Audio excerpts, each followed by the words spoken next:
Today we'll trek a local route less traveled on Highland Bayou, which lies just a short distance from Galveston. We'll begin at Mahan Park at 2702 Woodlawn Drive in Marque, Texas. The park has been recently enhanced with a nice paved ramp and parking lot, along with some covered picnic tables along the shoreline. There are also restrooms and ball fields for local athletics. This brings me to why I have only trekked this course a few times prior. This spot has been known for relatively high crime activity. In fact, I had just such an attempt made on me at one point, so it hasn't been high on my list as a result, which is a shame given the route's many great facets. I'm hoping that the new improvements will be a deterrent to some degree. Thankfully, there were no such issues today. The launch is more than suitable, but does have some very aggressive texture, so be aware if you're accustomed to sliding in. Here's an overview of today's route.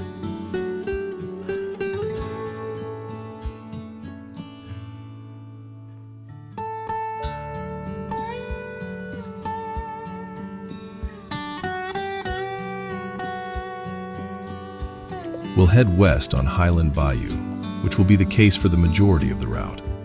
This initial stretch, as with many others, will consist of scattered residences and tree-lined banks.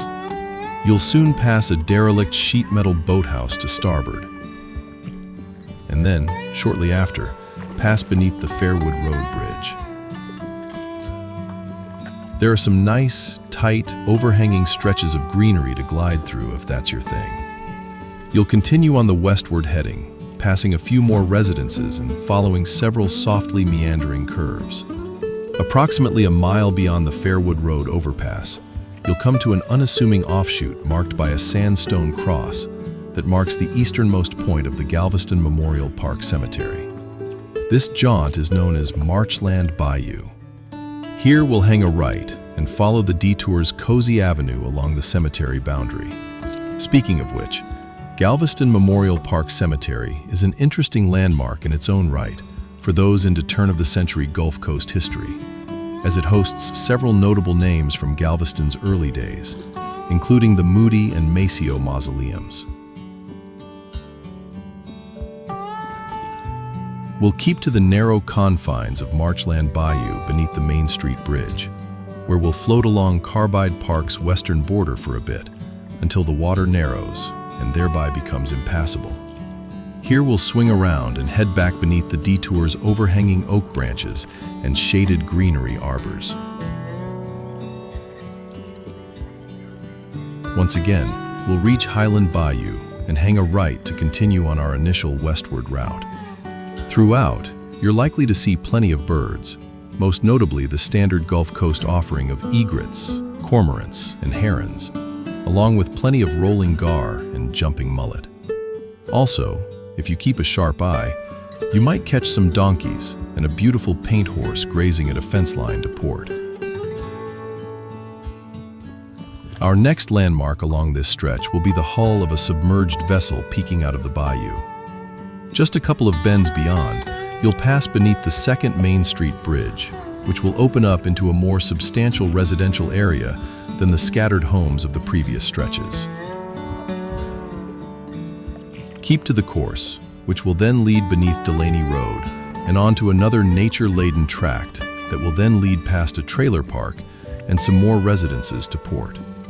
There is a large drainage ditch to the right along this section if you'd like to add a bit more distance, but today we'll keep to the bayou. Just under a mile beyond, we'll come to the furthest point of this route at the bridge of 2004 near the intersection of Highway 6. With that, we'll turn about and retrace our prior strokes, minus the Marchland Bayou detour, thus concluding a slightly over 8-mile paddle. My final thoughts on the Highland Bayou route are as follows. Overall, I enjoy this one.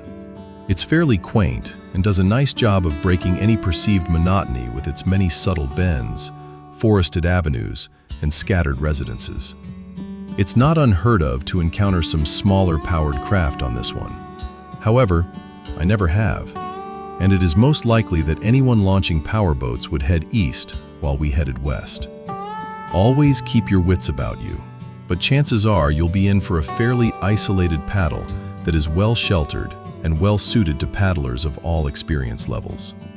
As mentioned, it's also a waterfowl-rich avenue, while not being nearly as prone to gator sightings as many other local routes. In fact, in my 3 visits to this spot, I've yet to see one. My aforementioned security concerns are about the only negative I can attribute to this route, and hopefully the recent improvements will lend themselves to a much safer and more enjoyable launch destination.